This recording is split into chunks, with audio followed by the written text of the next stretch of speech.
Hello everyone, welcome to Emils. I am Priyanka Sharma.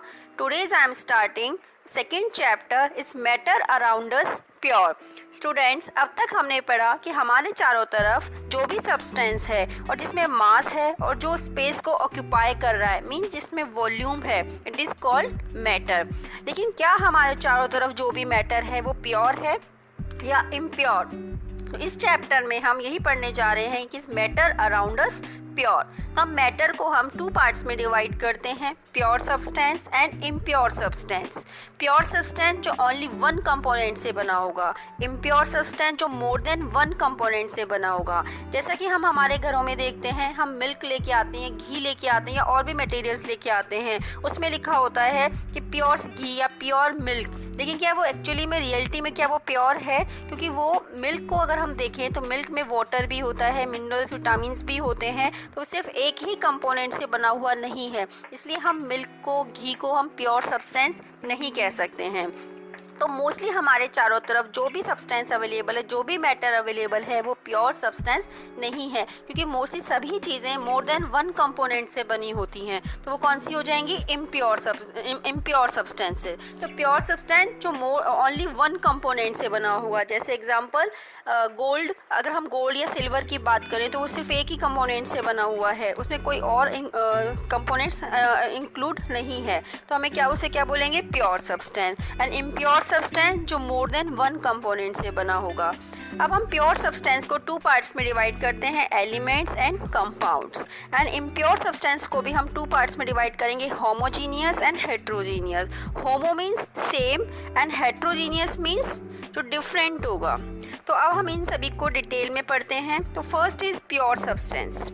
A pure substance has a uniform composition and always has the same color, taste. एक pure substance वो होगा जिसका composition uniform होगा, means same होगा, और उसका colour और उसका टेस्ट हमेशा सेम रहेगा। जैसे हम शुगर की बात करें या फिर हम सॉल्ट की बात करें तो उसका कंपोजिशन जो है वो सेम ही रहेगा हमेशा, ठीक है। अगर हम उसको हम काफ़ी साल बाद भी टेस्ट करें या फिर हम कभी भी उसको टेस्ट करें, उनका जो टेस्ट और जो कलर है वो हमेशा सेम ही रहेगा। तो वो क्या होते हैं? Pure substances.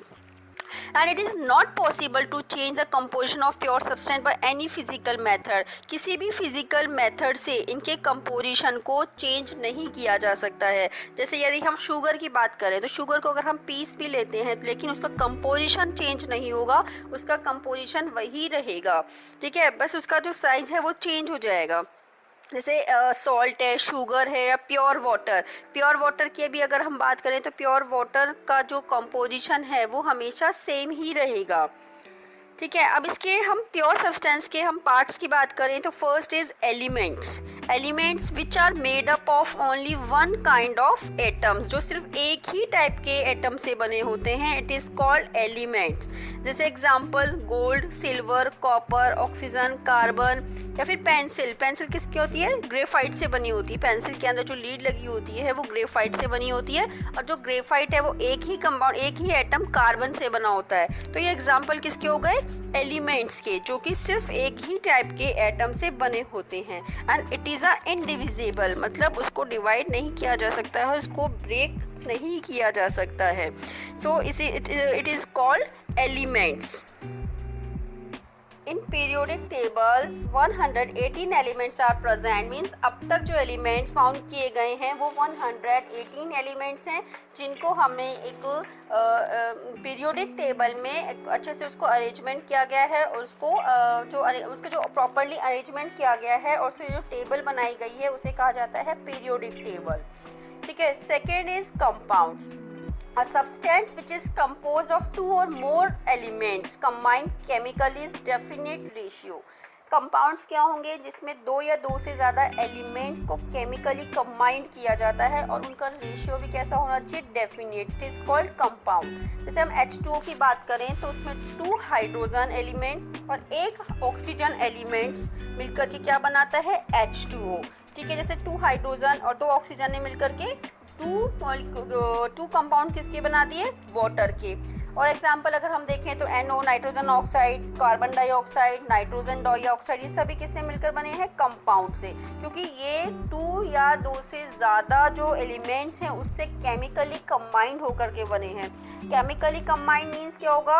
अगर वाटर के लिए हाइड्रोजन और ऑक्सीजन ने रिएक्शन करी है तो इनके बीच में जो फोर्स ऑफ अट्रैक्शन है उसने केमिकली वर्क किया है, इनके बीच में केमिकली रिएक्शन हुई है, जब जा कर के ये वाटर का कंपाउंड प्रोड्यूस हुआ है।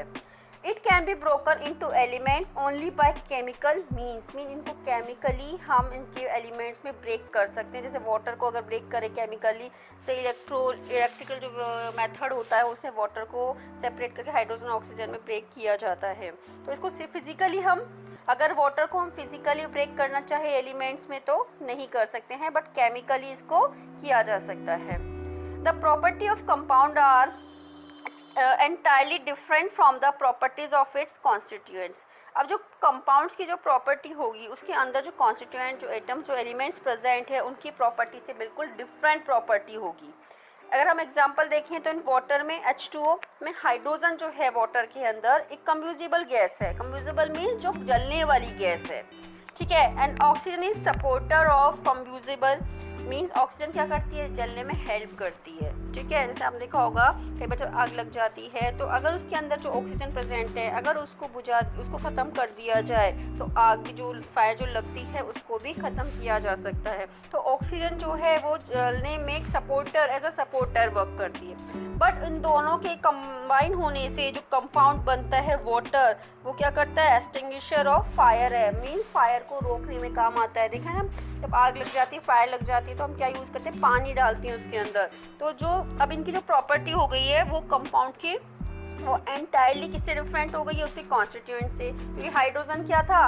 कंब्यूजिबल गैस है, ऑक्सीजन कंब्यूजिबल में सपोर्टर है, बट उनके कंबाइन होने से जो वाटर बना है वो क्या है? एक्सटिंग्विशर फायर, फायर को रोकने में यूज आने वाला कंपाउंड। तो ये कंपाउंड्स और एलिमेंट्स की प्रॉपर्टीज थी। आगे के टॉपिक के लिए हम नेक्स्ट क्लास में मिलते हैं। Okay, thank you students.